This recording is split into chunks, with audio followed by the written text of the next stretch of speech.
Hey guys and gals, I got another one for you today. Today I'm in my Wizard 132-1 Chinese Tier 10 Scout Tank, Light Tank, whatever you want to call it, and I'm platooned up with Hoops on Salvage Yard, and this game features one of my favorite kills I've ever had in World of Tanks, so stick around to the end, check that out, or you can fast forward if you don't want to hear anything about the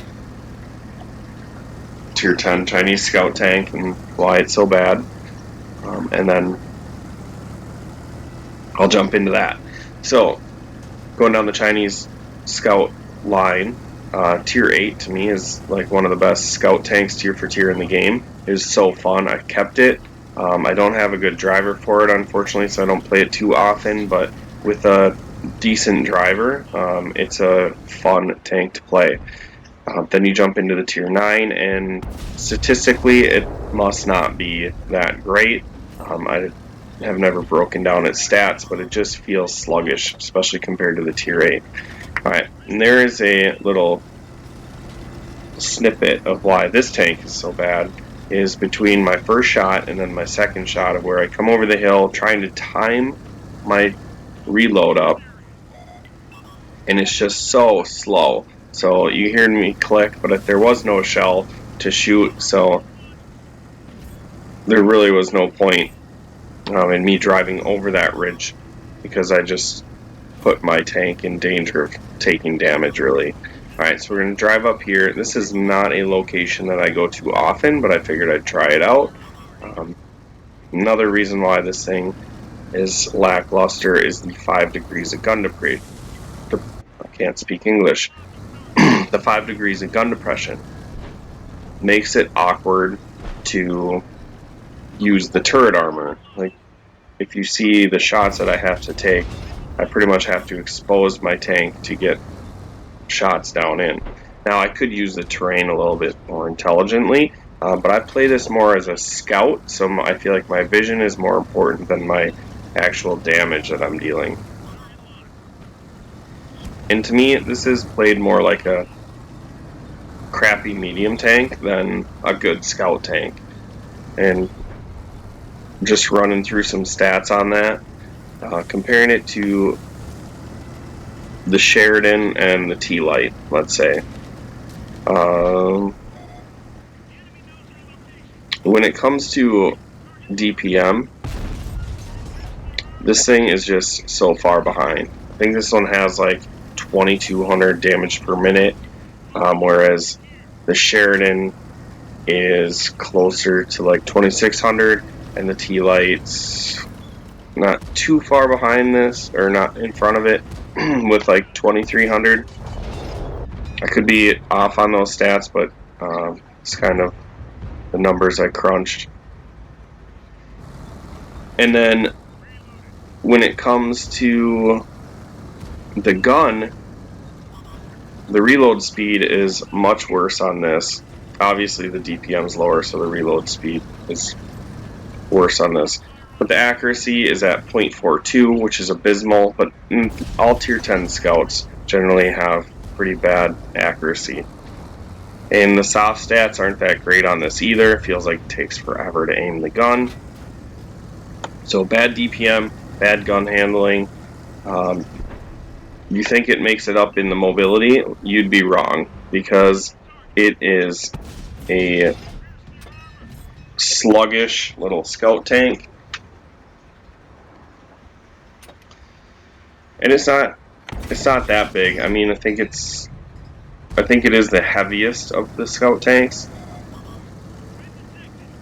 but it also has the biggest motor as well, which should compensate for it, but it just doesn't feel like it does.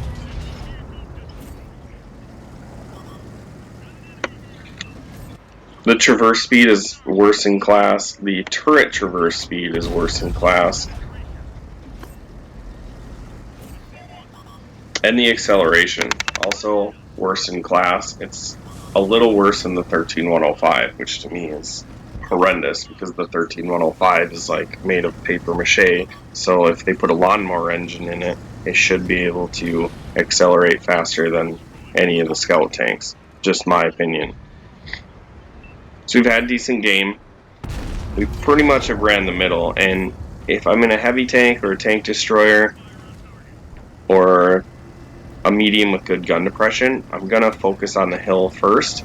Since I was platooned up with hoops, it made it a little bit easier for my decision to go to the middle. Sometimes in my scouts, I'll go to the north first and see what they have coming up the hill. And if you can stop them from coming up the hill,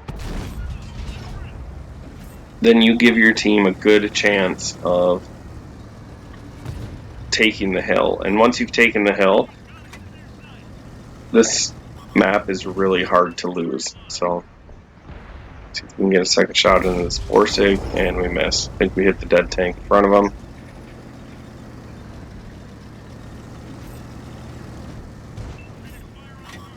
My team is farming all the reds that I light up for them, which is beautiful. This thing's camo is pretty decent, but still worse than the T-Light. The vision, I mean, if you have a good crew in any tier 10 scout tank, your vision is going to be fine. Your camo is probably going to be fine too, so that's hard to compare, but just like stock stats, the vision to camo isn't phenomenal on this, which is kind of frustrating. So what is good about this tank? Well, it has 200 meters of armor on the front of the turret, and it has the HE shield around it, so it can absorb some HE shells. And to me, I just don't play it too often because it's not that enjoyable. Now, this is one of my favorite kills, or this is my favorite kill. Alright, so we're going to face hug this Bat Chat because I don't want his autoloader to be looking at me, and then we'll sit on him while he sucks in water until his lungs fill up, and then he's dead. That is a great, because he sat there knowing that the game was over, like, oh, I shouldn't have sat down in the field and sniped the whole game. But you know what I can do? I can sit here, and as soon as someone comes over this hill, I can shoot them with my autoloader and get some damage before I die. And I'm like, nope, I'll just flip you over, and then I'll sit on you, bud. Good game. Thanks for playing. Go back to the garage. Alright, let's get to endgame stats. Get a patrol duty. Throw down a first class. 2400 assist, 4500 damage, 2 kills. Hoops take second with 3001 kill. Really, the next big player on our team is the Grill with 3003 kills. And we didn't really give him much of a chance. I ran the middle, Hoops took the hill, and that is how you win salvage yard. Don't sit out in the field in the south and be like that Bat Chat. Alright, I'll quit babbling. Make sure you like, share, subscribe, and I will catch you in the next video.